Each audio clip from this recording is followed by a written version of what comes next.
اللہ رسول کو اذیت اور تکلیف پہنچانے کی وجہ سے ہمیں دنیا میں رب کی پھٹکار ملتی رہی، آخرت میں بھی رب کی پھٹکار لعنت مل رہی ہے، اس کے ساتھ ساتھ دردناک اہانت آمیز عذاب میں بھی ہم گرفتار ہیں۔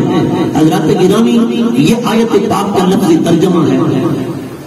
اگر دیکھا جائے کہ یہ جو واقعہ کربلا گزرا ہے، اس واقعہ کربلا، داستان کربلا جو ایک المناک داستان ہے، غم و الم سے بھری ہوئی داستان، جس میں خانواد رسول کو اجاڑ دیا گیا، حضور کے نونہالوں کو شہید کر دیا گیا، شہزادگان خانواد نبوت کو پیاسا بھوکا رکھ کر ذبح کر دیا گیا۔ حضرت گرامی، آقا دو جہاں صلی اللہ تعالیٰ علیہ وآلہ وسلم کی کئی احادیث ہیں، حضور نے اپنے شہزادوں کے ساتھ محبت کا اظہار فرمایا، اور حضور نے شہزادوں کو کسی بھی تکلیف کے پہنچنے پر یہ پروانہ فرمایا کہ اگر حسن روئے یا حسین روئے تو مجھ مصطفیٰ کے دل کو تکلیف ہوتی ہے۔ حضور فرماتے ہیں میں اذیت ناک ہوتا ہوں، مجھے بڑی تکلیف ہوتی ہے، مجھے اذیت پہنچتی ہے۔ کئی بار آپ نے علماء سے سنا ہوگا کہ سرکار کائنات علیہ الصلوۃ والتسلیمات جب شہزادی کونین سیدۃ النساء العالمین حضرت فاطمہ الزہرا سلام اللہ علیہا کے گھر پاک سے گزرتے، اور کبھی کبھی اگر حضرت امام حسین کے رونے کی آواز سن لیتے تو حضور فرماتے یا فاطمہ بنتی، اے میری بیٹی فاطمہ، ان بکا یؤذی ہے، حسین کو رونے نہ دیا کر، جب حسین روتا ہے تو مجھ مصطفیٰ کو تکلیف ہوتی ہے۔ حضرت عبداللہ ابن عباس رضی اللہ تعالیٰ عنہما حبر الامہ ہے، رأس المفسرین ہے، نبی پاک کے چچا کے بیٹے ہیں۔ آپ فرماتے ہیں جب واقعہ کربلا پیش آیا اس وقت آپ حیات پہ زندہ تھے، میں نے خواب کے اندر دیکھا نبی کریم صلی اللہ علیہ وسلم سفر سے تشریف لا رہے ہیں تو آقا علیہ الصلوۃ والسلام کی داڑھی مبارک، آپ کے سر مبارک، زلفوں پر بھی گرد ہے، غبار ہے، اور حضور کا چہرہ ایسے محسوس ہو رہا ہے کہ بڑی تھکان ہے، اور چہرے سے مایوسی جھلک رہی ہے، تھکان محسوس ہو رہی ہے۔ حضور ایک نڈھال اسی کیفیت میں ہے، اور آقا علیہ الصلوۃ والسلام مدینہ شریف کی طرف بڑھ رہے ہیں۔ حضور کے ہاتھ میں ایک شیشی ہے جس کے اندر کوئی سرخ چیز لگتا ہے کہ خون ہے، وہ نظر آ رہی ہے۔ حضرت ابن عباس کہتے ہیں میں نے پوچھا یا رسول اللہ، میرے ماں باپ آپ پر قربان جائیں، آپ کی یہ حالت کیسے ہو گئی ہے کہ آپ تو پریشان لگتے ہیں، آپ تو بہت مغموم لگتے ہیں، ایسی غم زدہ کیفیت آپ کی جس نے کر دی ہے کہ چہرہ اور داڑھی بھی گرد آلود ہے، اور آپ کے چہرے سے تھکان بھی محسوس ہو رہی ہے، لگتا ہے تو اتنا طویل پیدل کا سفر کر کے آ رہے ہیں، یا کسی نے آپ کو تکلیف پہنچائی ہے۔ حضور نے فرمایا اے میرے چچا کے بیٹے، نہیں، اور تو کوئی وجہ نہیں، بس یہ ہے کہ میں ابھی اپنے شہزادوں کے لاشوں میدان کربلا سے اٹھا کے آ رہا ہوں، اور یہ ان کی شہادت کا خون ہے جو ایسے شیشے کے اندر بند ہے۔ میں نے علی اکبر کا لاشا بھی اٹھایا، میں نے علی اصغر کا لاشا بھی اٹھایا، قاسم کا لاشا بھی اٹھایا، عباس کا لاشا بھی اٹھایا، اور میں نے اولا محمد کے لاشے بھی اٹھائے، میں نے شہیدان کربلا کے لاشیں اٹھائے ہیں سارا دن، اور میں نے امام علی مقام نواز رسول جس کی گردن پہ میں بوسے دیا کرتا تھا، ظالموں نے، کلمہ پڑھنے والوں نے، میری امت نے میرے اس شہزادے کے اسی گلے پر تلواریں چلائی ہیں جس گلے کو میں مصطفیٰ چوما کرتا تھا، جس گلے کو میں مصطفیٰ پیار دیا کرتا تھا، انہوں نے انہیں خون آلود کر دیے جن ہوٹوں کو میں چوما کرتا تھا، انہوں نے وہ پیشانی زخمی کر دی جس پیشانی پر مصطفیٰ بوسے دیتا تھا، اس نے اسی حسین کو جو مصطفیٰ کا سوار بنتا تھا اسی کو میدان کربلا کی تپتی ریت پر شہید کر دیا ہے، بے دردی کے ساتھ ظلمن شہید کر دیا ہے۔ بس اے ابن عباس، میں اپنے شہزادوں کے لاشیں اٹھا کر آ رہا ہوں۔ حضرات گرامی، اب خود آپ اندازہ فرمائیں، بڑے سمجھدار حضرات تشریف فرما ہے، حضور کی یہ کیفیت، یہ حالت کیا خوشی کی وجہ سے ہو سکتی ہے یا پریشانی کی وجہ سے ہو سکتی ہے؟ بولے نا ذرا محبت سے. یہ کسی خوشحالی یا کسی مسرت و شادمانی کا پیش خیمہ ہے یا اس کے پیچھے کوئی غم و علم کی داستان کار فرما ہے یا کوئی ایسا ماحول کار فرما ہے جسے دیکھ کر حضور برداشت نہ کر سکے. سرکار کی آنکھوں سے آنسو بھی روا ہے. وہ حضور نے تو اس وقت بھی آنسو بہائے یار جب حضرت سیدنا جبرائیل نے میدان کربلا کی خاک کربلا اٹھا کر حضور کی بارگاہ میں پیش کی اور سرکار کائنات کی بارگاہ میں پیش کر کے کہا یا رسول اللہ یہ اس دھرتی کی مٹی ہے جہاں آپ کا نواسا شہزادہ امام حسین ظلم کے ساتھ شہید کر دیا جائے گا, بے دردی کے ساتھ شہید کر دیا جائے گا. حضور نے اس مٹی کو لیا اور مٹی کو دیکھا. دیکھنے کے بعد حضور رونے لگے. حضور کی آنکھوں سے آنسو روا ہو گئے. حضور نے پھر حضرت ام سلمہ کے حوالے کر دی. یہ بھی سرکار کے نگاہ اور حضور کے علم کا کمال ہے کہ ایک واقعہ کئی عرصہ بعد میں پیش آنے والا تھا, حضور نے پہلے ہی بتا دیا. حضور نے فرمایا ام سلمہ یہ مٹی لے لے, اسے شیشی میں بند کر لے اور اسے محفوظ کر کے رکھ دے. جس دن یہ مٹی خون بن جائے سمجھ لینا میرا شہزادہ حسین شہید ہو گیا ہے, وہ شہید کر دیا گیا ہے. حضرات گرامی آقا علیہ الصلوۃ والسلام کے علم میں تھی یہ بات کہ میری تمام بیویاں دنیا سے رخصت ہو جائے گی, وصال کر جائے گی, لیکن ام سلمہ واقعہ کربلا کے وقت زندہ ہوگی, موجود ہوگی. تبھی تو ام سلمہ کو دی. میں نے کہا محبوبہ بیوی تو حضرت عائشہ تھی, حضرت عائشہ کو عطا فرما دیتے, کسی اور کو دے دیتے, مگر نہیں حضرت ام سلمہ کو دیا. نگاہ نبوت دیکھ رہی تھی اور میں نے کہا نادانو تم کہتے ہو نبی کو کل کا پتہ نہیں, نبی علم غیب نہیں رکھتا. اور میں نے کہا جو کئی سالوں بعد کو دیکھ رہا ہے اسے کل کی خبر کیسے نہیں ہو سکتی ہے. تو جو تو اتنا ڈھلے بھی نہ ہونا, ذرا بولے محبت کے ساتھ. حضرت گرامی حضور نے اپنے ام سلمہ کو وہ مٹی حوالے فرمائی. کیوں؟ حضور جانتے تھے کہ ام سلمہ زندہ رہے گی. فرمایا کہ جب یہ شیشی والی مٹی خون بن جائے سمجھ لینا میرے نواسے کو شہید کر دیا گیا ہے. حضرات گرامی اسی طرح کی بے شمار روایات ہیں جن میں سرکار کائنات امام الانبیاء ایک مرتبہ پیار فرما رہے تھے حسین کے ساتھ. جبرائیل آئے, کہتے ہیں رب کائنات فرماتا ہے, رب کائنات فرماتا ہے اے محبوب اب محبت اپنے نواسے سے زیادہ ہو گئی ہے, محبت اپنے نواسے سے زیادہ ہو گئی ہے. ایک مرتبہ دونوں شہزادوں نے تختیں لکھی ہیں, حسن نے بھی حسین نے بھی.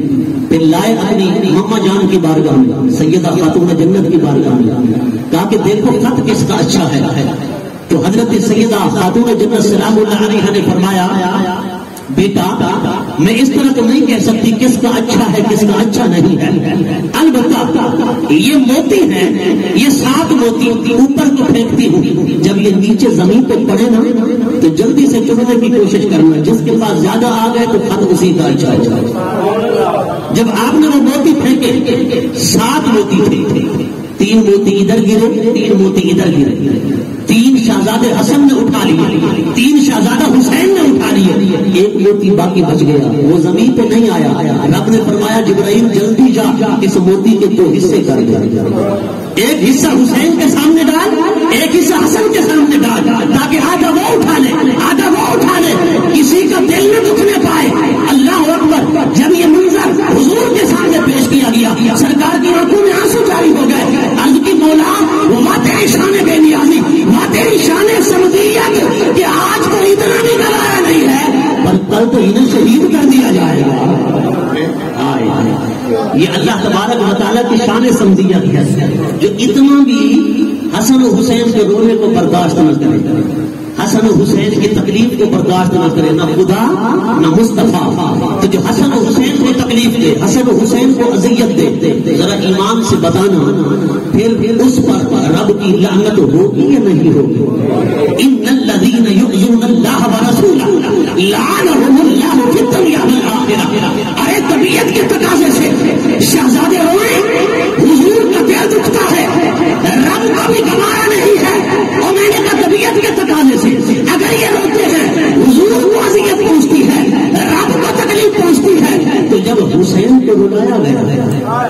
حسین کو تڑپایا گیا، حسین کے جگر پاروں کو شہید کیا گیا، حسین کے سامنے انہیں بھوکا پیاسا ذبح کر دیا، تو بتائیے پھر حضور کو کتنا تکلیف پہنچی ہوگی، سرکار کے قلب مبارک پر کتنا تکلیف پہنچی ہوگی، حضور کو کتنا اذیت ہوئی ہوگی۔ پھر بھی ہم اگر خانواد رسول کے اجاڑنے والوں پر، حضور کے خانوادے پر ظلم ڈھانے والوں پر اور لعنت نہ کریں تو کیا ان پر سوغات بھیجے؟ نہیں توجہ آپ کی، کیوں پھر ہو گیا، وہ کیا مسئلہ ہے؟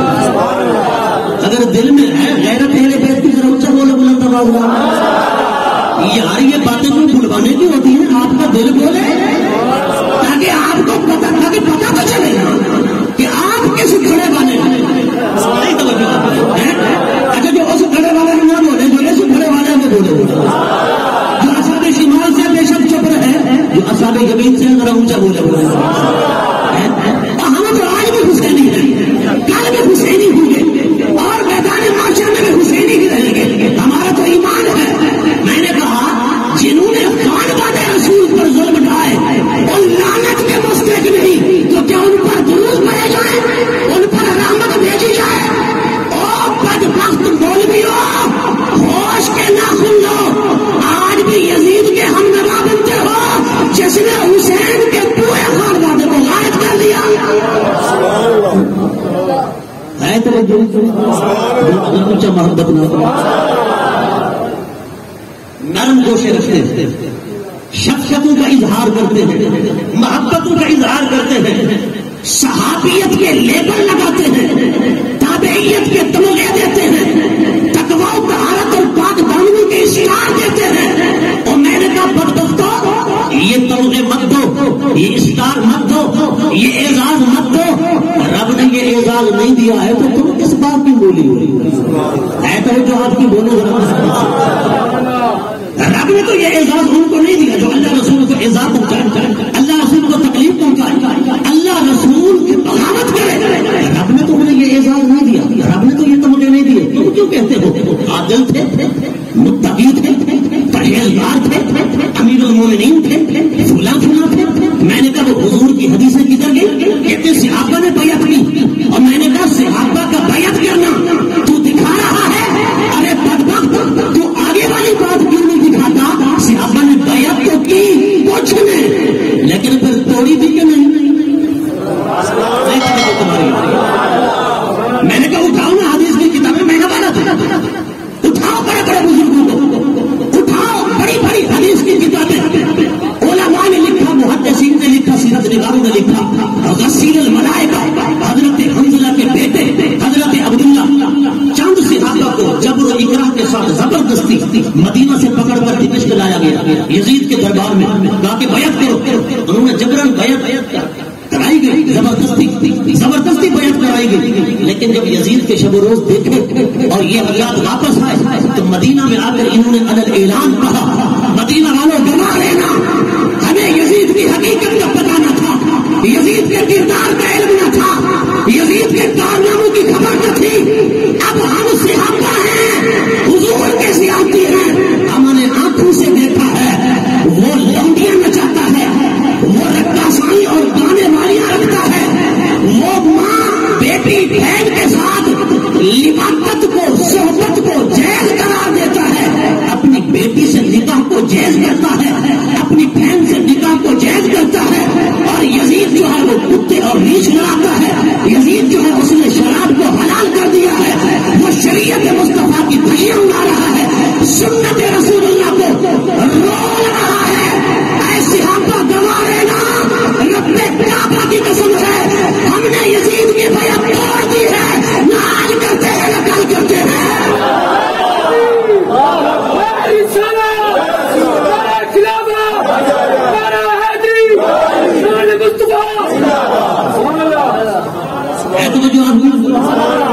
تو میں نے کہا حوالے ان کے پاس ہے، وہ ہمارے حوالے پاس نہیں ہے۔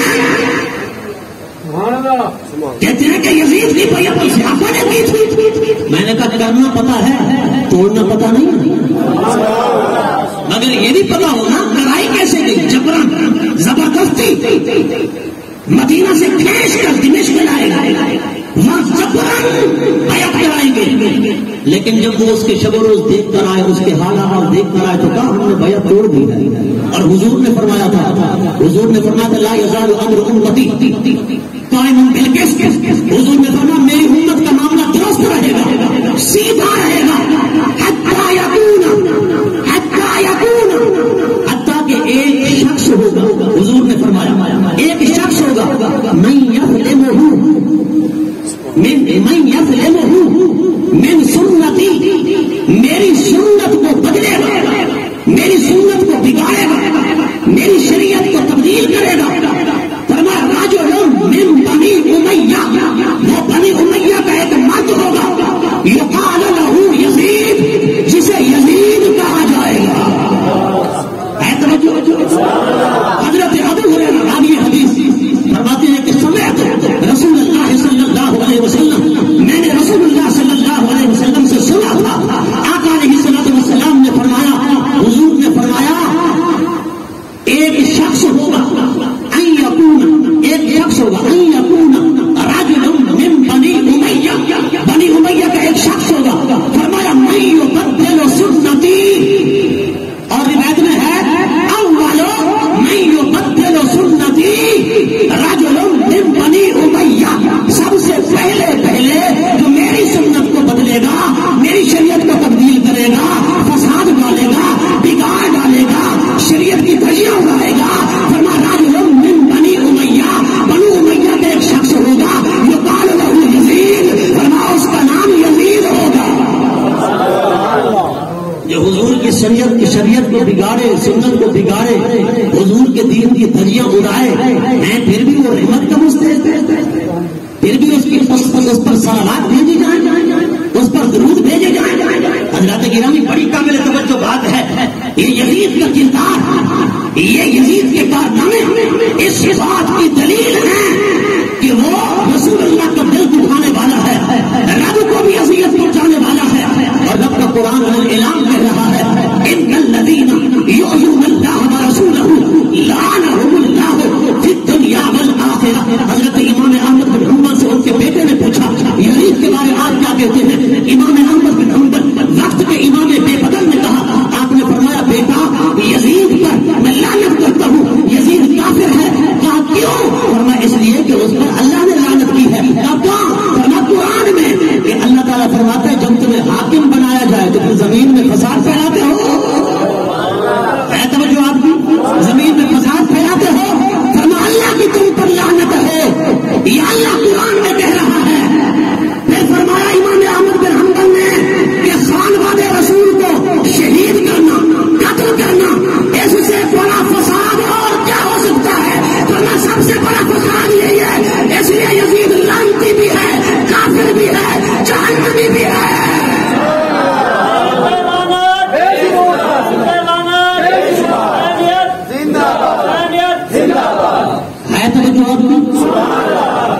میں تو پوری محبت کے ساتھ پیغام دے رہا ہوں, اپنا فرض ادا کر رہا ہوں, آپ سمجھیں یا نہ سمجھیں مرضی آپ کی ہے.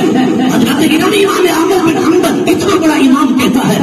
علامہ سید محمود علوسی بغدادی, محقق الاطلاع, شاہ الحق محدث دہلوی, امام قسطلانی, امام عسقلانی, ملا علی قاری, بڑے بڑے علامہ ابن حجر حقی ہیثمی, بڑے بڑے علماء نے کہا.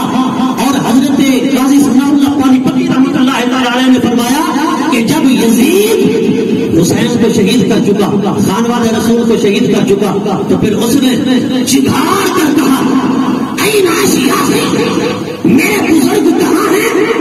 ینظرون انتقامی بآل محمد و بنی ہاشم, کہ آج میں نے اپنے بڑے بڑے بزرگوں کا انتقام لے لیا ہے, آل محمد سے بھی اور بنو ہاشم سے بھی.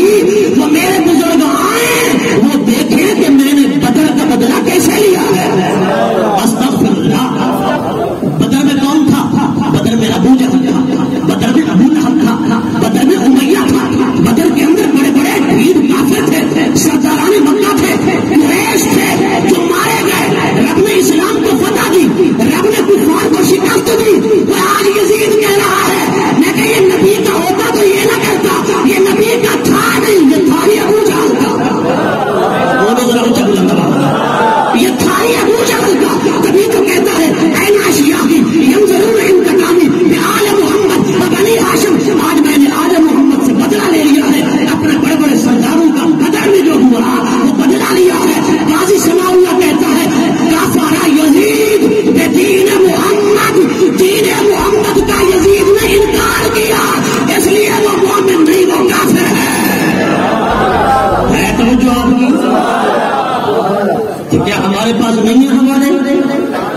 میں نے کہا اگر تم کہتے ہو ہمارا حشر یزید سے ہو تو بھلا صحیح، لیکن ہم کہتے ہیں ہمارا حشر حسین کے ساتھ ہو.